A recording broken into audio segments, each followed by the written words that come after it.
ایک بہن کہہ رہی ہیں جی السلام علیکم سر، میں بہت پریشان ہوں، میرا استخارہ کر دیں سر پلیز۔ میں نے آپ سے گزارش کی ہے کہ استخارہ کسی سے نہ کروایا کریں، کوئی کسی کا استخارہ نہیں کر سکتا،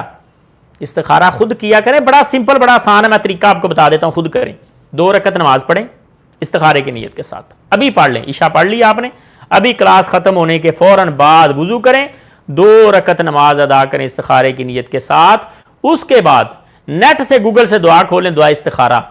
اس کے شروع میں ہوگا اللہم انی استخیرک بعلمک واستقدرک بقدرتک واسألک من فضلک العظیم۔ یہ میں اس لیے آپ کو بتا رہا ہوں، کوئی دوسری دعا نہ کوئی کھول لینا، یہ اصل دعا ہے استخارے کی۔ یہ دعا کریں ترجمے کے ساتھ، 3 بار یہ دعا کریں، موبائل سے دیکھ کے کر لیں، کوئی حرج نہیں،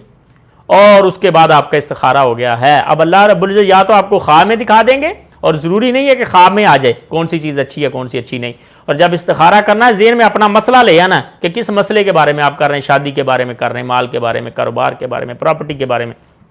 اولاد کے بارے میں۔ تو جب آپ استخارہ کر لیں گے، پہلا تو آپشن یہ ہے کہ آپ کے خواب میں آ جائے گا، نہیں آئے گا، اور خواب میں آنا کوئی ضروری نہیں ہے، بلکہ خواب میں آنا کوئی اتنا فائدہ مند بھی نہیں ہے۔ اصل فائدہ مند یہ ہے کہ اللہ آپ کے لیے وہ معاملہ آسان کر دے گا جو آپ کے لیے بہتر ہے، اور جو چیز بہتر نہیں اللہ آپ سے دور کر دے گا۔ تو استخارہ کرنے کا یہ طریقہ ہے، خود کریں، کسی سے نہ کروائیں، نہ